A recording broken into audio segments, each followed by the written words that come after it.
Thank you. This is a heavy topic and is joint work with Kai Liu. Many children grow up in unstable family environments, which is often accompanied by partner abuse, violence, and controlling behavior. The literature in this area is quite scarce.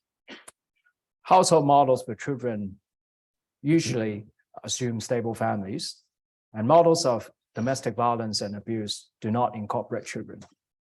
And in this project, we develop a simple structural model with dynamic strategic interactions between parents, and it incorporates two features. First, endogenous transitions between biological, single parent and step families.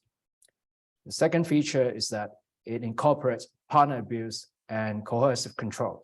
And the latter is what we consider as a key innovation of this paper. In terms of methodology, we extend our earlier work, which dealt with selection bias of family structure via two key features. The first key feature is that families are heterogeneous, which means that parents and their children may differ systematically in their unobserved characteristics across different types of relationships. The second feature was that it distinguished between biological and social parental relationships, and the child skills formation process was influenced by the mother, biological father, and social father over time. And we extend their model to a truly forward-looking model, and we include abusive and controlling behavior as mechanisms of family dynamics. The data that we use is called the Fragile Families and Child Wellbeing Study, FFCWS. It covers the disadvantaged population in the US and focuses on children born in less stable families. The study interviews both biological parents in the hospital at the time of childbirth and follows them even after they separate. And it does a much better job of tracking the biological father relative to other major survey data sets in the US. And we think this is crucial for dealing with the selection bias of family structure. But what we focus in this project is that we try to incorporate partner abuse and controlling behavior, and that study contains questions on those dimensions. For physical emotional abuse, it includes a set of questions involving slapping, getting information of whether there's slapping, kicking behavior, or emotional insults, and so on.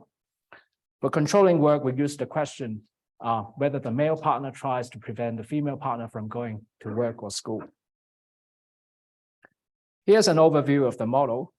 It starts from a focal child's birth. It's a birth cohort study. It models both biological parents' behavior, irrespective of subsequent relationship status. So we have standard variables like labor supply, time investment in the child. We also have welfare use and child support if the biological parents are separated. The model's source of externalities is described as follows. The father can choose whether to abuse the partner, which inflicts a disutility on the partner while gaining utility on himself. The father can control the partner's work, which I think is a key feature of this model. It inflicts a fixed cost of work on the partner, thereby reducing her work experience with some implications on his own utility. The mother, upon the father's action, makes a relationship choice, which involves staying with the father, become single, or cohabiting with a social father.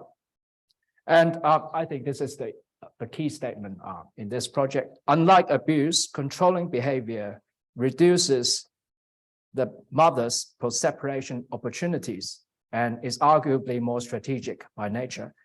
And this has implications. We think that this has implications for the basic theoretical or empirical contents of household models. Relationships, we focus on the biological parental pair starting from the focal child's birth, time equals 0. And in each period T, there are 3 decision subperiods, tau equals 1, 2, 3. We use B to denote the biological father, M to denote the mother, and S to denote the social or stepfather. And the social father is endogenously matched with the mother. I'll talk about that just in a bit. This table shows the possible relationship status. That's a state variable at time period t, divided into 3 subperiods. And the biological father always acts in the first subperiod, tau equals to 1, even if if he's separated from the mother. So for a single mother, the biological father can still make a choice in the first subperiod, and the mother always makes a choice in the third subperiod.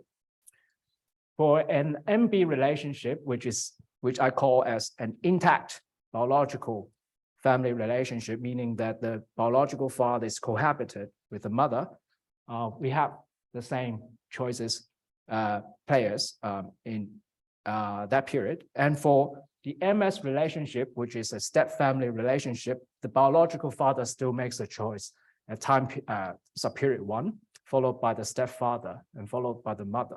So this division, this imposes a structure on the dynamics of the interactions between parents, and the model is forward-looking. So when each player makes a choice, he or she will integrate out all the shocks in the subsequent subperiods until he makes or she makes a choice again in the same subperiod in the next period. So I'll have some equations about the value function that shows this. And the state variable is invariant within time period and is updated across time periods. And the relationship choice by the mother is made by in subperiod 3, and the choice is converted into the new status in the next period. The child's ability evolves following each parent's actions. It is a public good.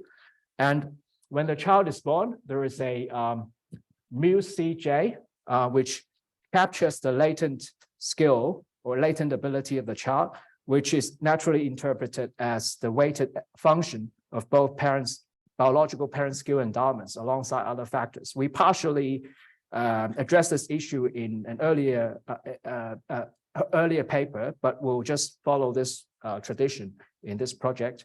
And the subscript J captures the heterogeneity of the latent biological father-mother type. And this is a timeline that shows how the state evolves and how the players make their decisions. So we see that the state variable, the child's ability, evolves for each subperiod and period. And this captures an intact biological family where there are only 2 players, and single family, and then step family. So this is how the model evolves. The father makes decisions at subperiod 1 or subperiod 2. The biological father acts as subperiod 1, given the state variables, which includes the relationship status, the child's ability, as well as the mother's experience level. The father acts based on realizations of his preference and weight shocks, which are denoted by this vector epsilon t, tau equals to 1. The father can make a choice to whether to abuse, control the work of the mother. The father makes labor supply choices. The father makes a choice on the quality time with the child. If the father is separated, he can decide whether to pay child support. And this is the value function, which iterates based on the discount factor of the biological father. And these are the errors that are the shocks that are being integrated out. And forward-looking cohabiting fathers will react to state-level child support rules and enforcement, which are used as exclusion restrictions. And for the social father, the choices are similar, but the choices are essentially static. The mother faces a matching technology, which is a function of the mother's skill endowment and some census tract availability of high-quality men metric. And this governs the candidate social father's quality Q. And once Q is determined, the mother acts given the state variables and realization of her wage and preference shocks. This includes relationship choice and some other choices that are considered standard. Now, we focus on 2 implications. The first implication is that abusive behavior can lead to more separation. The second implication, which is key, is that controlling work will reduce the women's independence and leads to less separation by default. However, the effect is heterogeneous potentially because it also depends on outside environmental factors. For example, the effectiveness of controlling behavior may be dampened by local availability of high quality men. It can be dampened by the enforcement stringency of child support. Here's some basic description of how we implement the model. Strategic interactions between parents are modeled as a multi-period stochastic game. State variables and types are common knowledge to each agent. Shocks are private information. We focus on Markov strategies. The backward recursion interweaves the expected value functions of each player, yielding the Markov perfect equilibrium. Estimation by maximum likelihood incorporates all these heterogeneity and endogenous initial conditions and selection. Relationship status by each parent, relationship status by child's age is given in this table. When the child is born, half of the children born were in single parent families and half were in intact biological families. And we see that this proportion of single parent families remain about the same when the child is at age 1, age 3, age 5, but the other proportions differ. This is one of the key figures. So we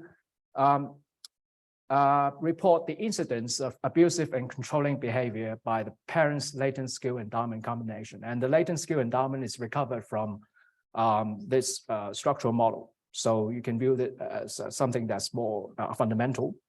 So the right figure shows the incidence of controlling work by the parent skill endowment combinations. We partition parent skill endowments into low and high by median.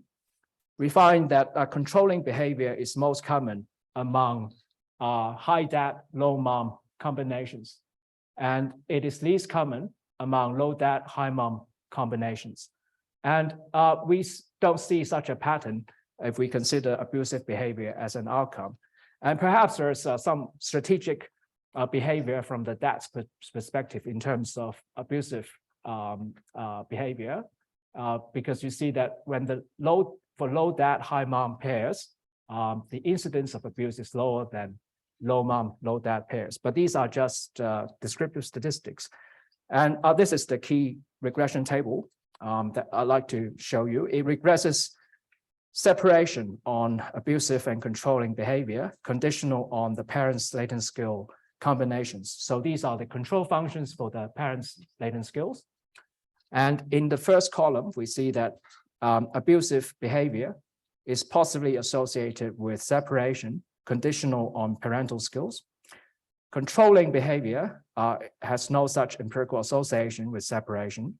But in the second column, we see a lot of heterogeneity in terms of controlling behavior. We see that for women who live in census tracts with very few high quality men, controlling behavior is negatively associated with separation. So more control, less separation. But for women who live in census tracts with a lot of high quality men, this relationship is dampened. The last table, I have 1 minute and a half. The last table shows just a validation exercise, regressing the mother's work on abusive and controlling behavior, conditional on skills. So if this question about controlling behavior is indeed informative, we should see some changes in this margin. So does controlling work lead to changes in whether the mother's labor supply? So we see some asymmetries. Abuse has no empirical association with mother's labor supply, but controlling work has very strong negative associations with mother's labor supply. 30 seconds. We develop a structural model of child development with dynamic strategic interactions between parents involving partner abuse and controlling work. Controlling work is the key innovation of the model. And it has some basic implications for these models. Standard household models are fitted with standard variables. Does the new information about abusive and controlling behavior matter? They seem to matter a lot according to the preliminary results. The strategic model may be a natural choice here, but is it superior to other types of model? This is something that we'd like to investigate further. Thank you.